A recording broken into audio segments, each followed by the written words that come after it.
Olá, alunos! Vamos para a nossa 9ª aula de resistência dos materiais. Hoje a gente vai abordar cisalhamento transversal. A gente já associou esforço normal à tensão normal. A gente já associou, né, cisalhamento puro à tensão cisalhante, né, nos problemas de rebite. Nós já associamos torção com tensão cisalhante, né, e nós associamos flexão com tensão normal. Por último, o esforço que nós temos que associar é quando tiver momento e cortante para o que tipo de tensão que se gera nesses problemas, ok? Assim, nós, por exemplo, chegamos a vamos imaginar uma viga com uma carga vertical. Nós já sabemos que temos um diagrama de cortante e um diagrama de momento, ok? Sabemos que o momento vai gerar tensões, né, que a gente estudou na flexão pura, tensões normais, né? E agora vamos estudar nessa aula que o cortante, quando houver esses momentos, vão gerar tensões cisalhantes. Nesse tipo de problema, quando houver momento e cortante, os dois efeitos trabalhando em conjunto, nós chamamos isso de flexão simples, ok? Para deduzirmos isso, vamos pegar um elemento infinitesimal da nossa barra lá, que tem um carregamento distribuído qualquer, ok? Vamos pegar aqui um trecho de uma lâmina, ok? Uma lâmina horizontal, numa certa altura aqui, qualquer, ok? Essa área achurada aqui. Vamos imaginar o que acontece nesse elemento infinitesimal achurado. Nós sabemos aqui, devido a esse momento que está atuando aqui, ó, imagine um momento M aqui e um momento M mais um dm. Assim como um cortante V, um V mais um dV, ok? Sabemos que esse momento que gera aqui, ó, um M mais um dm, já associamos esse momento a uma tensão. Lembra? Tensão normal associada a momento. Então, a gente sabe que é uma distribuição linear. Como esse momento aqui, ó, M mais dm, podemos chamá-lo de um M2.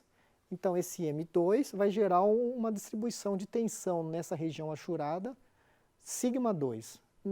Se estiver tracionando embaixo, vai dar nesse sentido indicado aqui.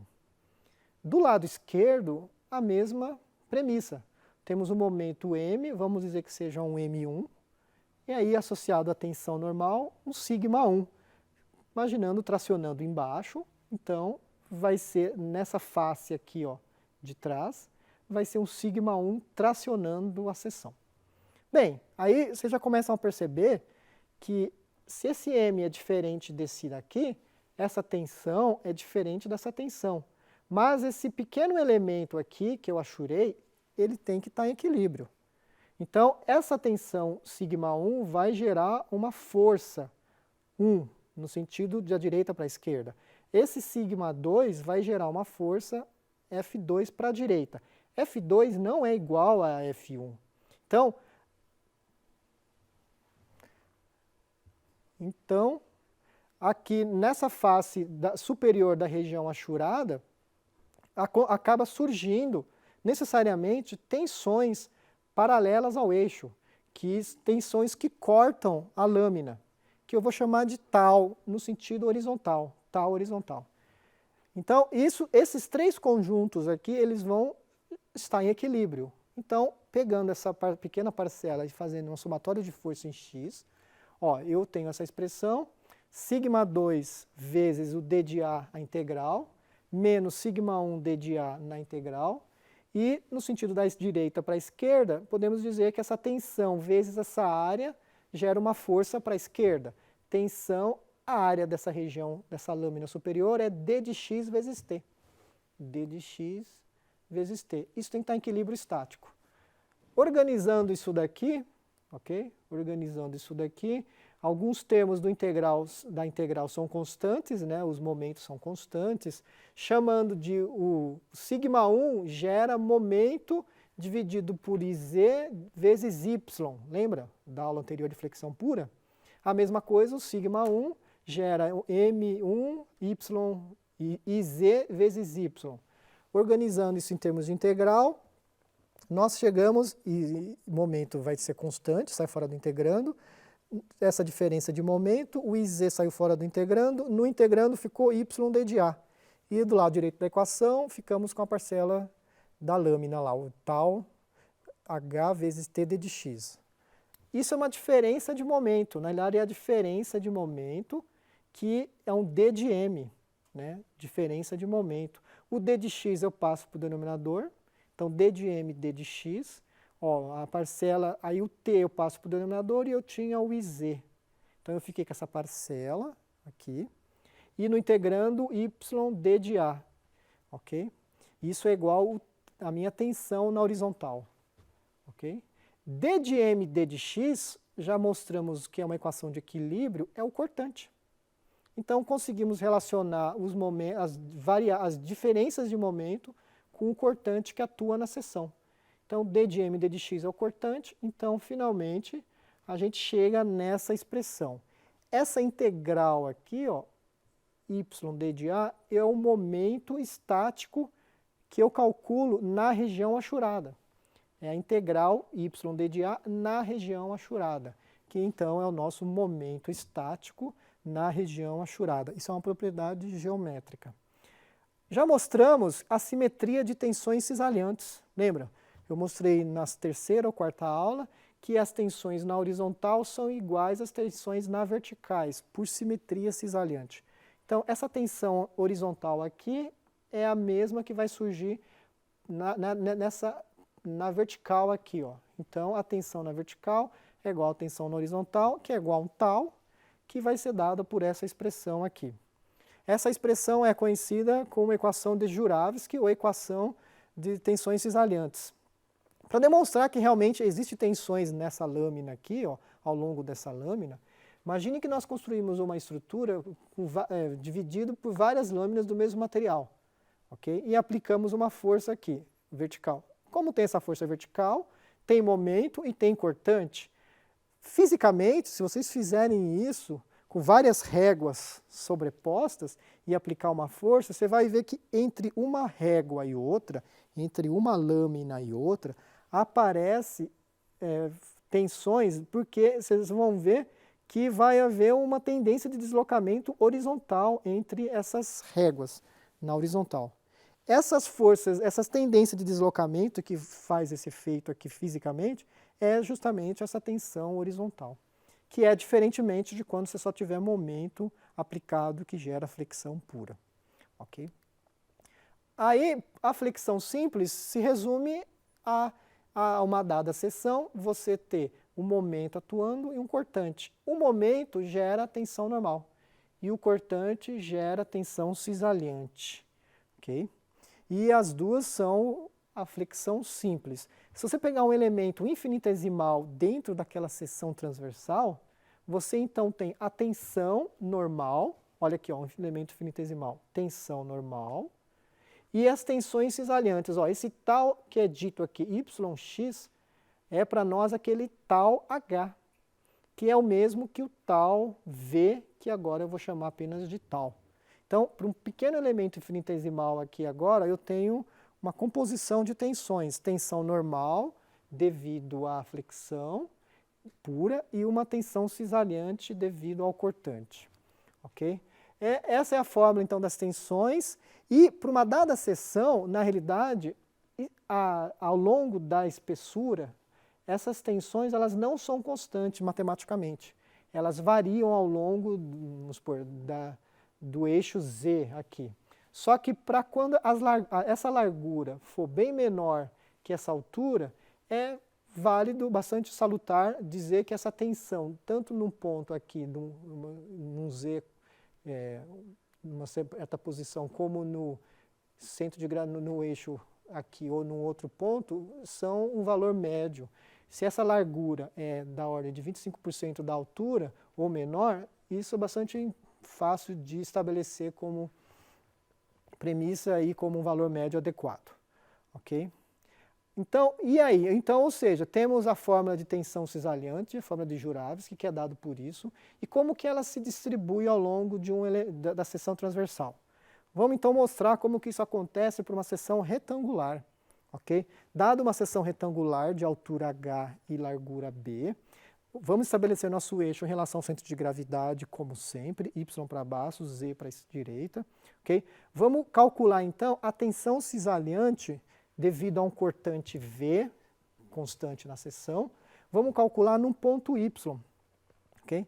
Vamos calcular num ponto y. E como é que a gente faz? Vamos calcular, então, a tensão, o tal, no ponto y aqui.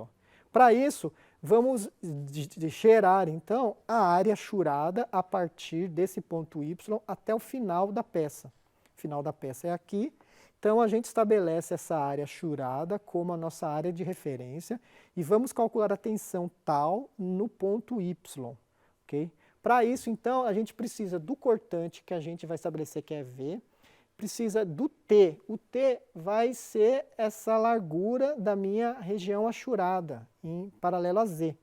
Então, é o B. O IZ eu conheço. O IZ é o momento de inércia em relação a Z, de um retângulo BH ao cubo sobre 2, já estabelecido. Okay? O mais difícil aqui, então, é calcular esse MSZ, que é o momento estático no ponto Y. Eu preciso calcular o momento estático no ponto Y. Esse momento estático, ao invés de usar uma integral para calcular, que seria a integral de y d de a gente pode, como é uma geometria básica, falar que esse momento estático é a distância entre o centro de gravidade da peça e o centro de gravidade da região achurada, vezes a área da região achurada. Isso posso fazer para calcular o momento estático no ponto genérico y. Então, a área da região achurada aqui, ó, quanto que é? Eu preciso, se essa distância daqui até esse início da região achurada é um ponto genérico y, a distância entre o CG e o final da peça é h sobre 2. Então, a área disso daqui, essa altura é h sobre 2 menos y. h sobre 2 menos y é essa altura. Okay? Então, a área da região achurada é h sobre 2 menos y vezes b, a área desse retângulo. Okay? E que está ali, ó, h sobre 2 menos y, altura, vezes a base, isso é a área. Agora eu preciso da distância do centro geométrico da minha peça em relação ao centro geométrico da área achurada. É o y mais metade dessa altura. Então, é o y mais metade dessa altura. Metade dessa altura. Está aqui, é o meu y barra, que é a distância do CG ao CG da área achurada. Então, eu insiro isso aqui e organizo matematicamente, o momento estático fica essa relação. B é constante, H é constante, o único parâmetro que varia é o y, e ele varia quadraticamente. Isso já dá um indicativo que isso vai variar quadraticamente. Ok? Aí eu vou e substituo no cálculo da tensão de cisalhamento, o V, o T é o meu B, ó, o meu T vai ser o meu B, e o momento de inércia é BH ao cubo sobre 12, ok? Vezes o momento estático, ó. Esse momento estático é esse valor aqui, que está representado aqui, ó.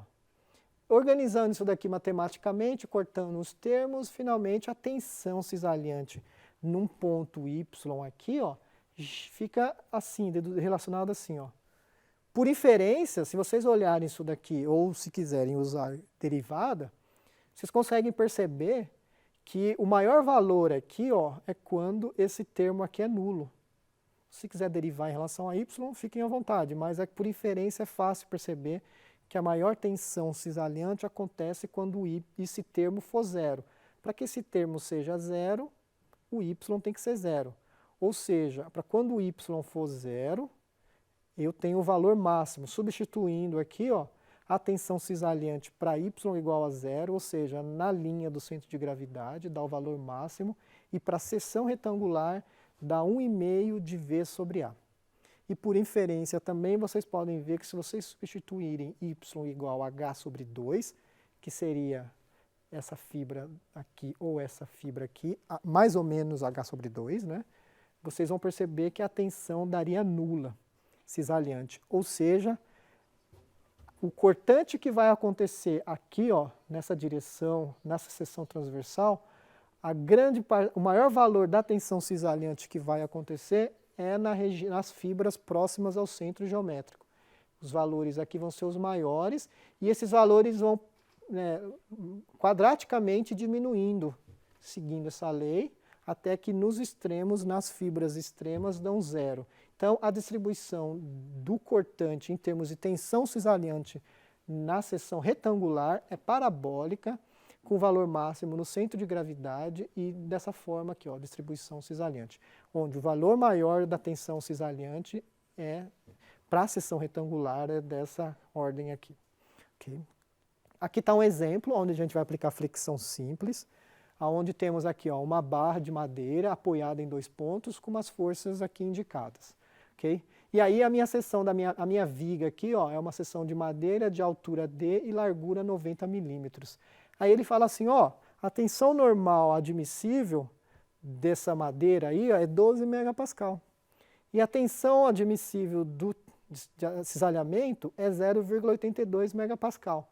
Qual que é essa altura que eu posso usar aqui para que eu atenda essas duas condições de segurança? É exatamente isso que ele está perguntando. Eu tenho aqui um problema de tensão normal e tensão cisalhante, ou seja, um problema de flexão simples. Primeiramente, eu tenho que calcular o diagrama. Diagrama de cortante e diagrama de momento. Está aqui o diagrama de cortante, calculem as reações. Tem quantos trechos aqui? Ó? 4 trechos. Vocês determinam o V de x e o M de x. Finalmente, vocês vão chegar que o cortante tem essa distribuição aqui de valores ao longo do seu eixo. E o momento, essa distribuição linear aqui. O que você tem que... Você vai ter que fazer 2 verificações.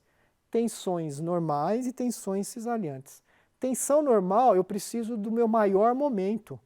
Meu maior momento, eu olho no diagrama e vejo que o maior valor de momento ocorre numa seção aqui em D, da ordem de 11,25 kN/m. Então essa seção é crítica para a tensão normal. Maior momento vai dar as maiores tensões normais, já que o material é o mesmo e a seção é a mesma. E, ou seja, um ponto crítico de momento é a seção central e o momento, esse valor. E o cortante eu tenho que verificar para a tensão cisalhante. E aí, olhando no diagrama, eu vejo que o valor do cortante, as seções críticas é na seção próxima de A e próxima de B, de 15 e menos 15, em módulo 15 kN. Então, são os valores críticos de seção cisalhante. De cortante, desculpe. Aí, então, o segundo passo é fazer a análise de tensões. Então, dada a minha seção geométrica, é um retângulo de altura D, que é o que eu estou procurando, e base de 90 milímetros. Aqui, ó, vou fazer verificação de tensão, de flexão, de tensão pura, de flexão pura ou de tensão normal. Lembra, a fórmula é M sobre W. W é aquele módulo de resistência. Olha o meu W aqui, ó. Isso não é um retângulo? Qual que é o momento de inércia nesse sentido? Base, B, altura ao cubo, D ao cubo sobre 12. O W vai ser isso dividido pelo D sobre 2. Então, o W é isso, dividido por D sobre 2. O W fica organizado 0,015 D quadrado. Okay? É só abrir essa expressão e gerá-la. Então, o W, 0,015 D quadrado. A tensão admissível é um dado do problema, né? É dado do fabricante, 12 megapascal. Como eu estou trabalhando em quilonewton, quilonewton-metro, eu passei para quilopascal.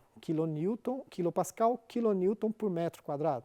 Então, 12.000 quilopascal é a tensão máxima que o material resiste. Igual ao momento máximo, que é do diagrama, 11,25 kN/m, e embaixo tem o W, 0,015 D quadrado. Então, eu preciso de uma altura maior, né? Eu preciso que essa do lado direito seja maior que o lado esquerdo, que a tensão admissível seja maior que a tensão solicitante. Então, o D fica maior ou igual a 0,25. Isso é a premissa para que as tensões normais não sejam maior que 12 megapascal. Agora, a segunda análise é verificar a tensão cisalhante. Aí o cortante máximo é do diagrama, 15 kN. Então, o cortante máximo, 15 kN.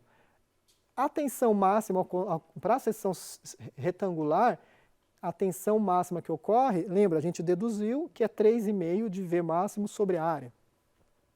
Então, a tensão admissível é 0,82 vezes 10 à terceira kN/m². Da onde que saiu esse 0,82? Do dado do fabricante, 0,82 megapascal. Aí eu multipliquei por 1000 para dar em quilopascal, está aqui. 3,5 vezes V máximo, que é o cortante máximo que está acontecendo, dividido pela área. A área é 009 vezes D. 009 vezes D, já em metros. Então, isso tem que ser maior que isso, então o D tem que ser maior, fazendo essa conta, que 30 centímetros. Então, eu preciso que minha altura seja maior que 25 centímetros e que seja maior que 30 centímetros.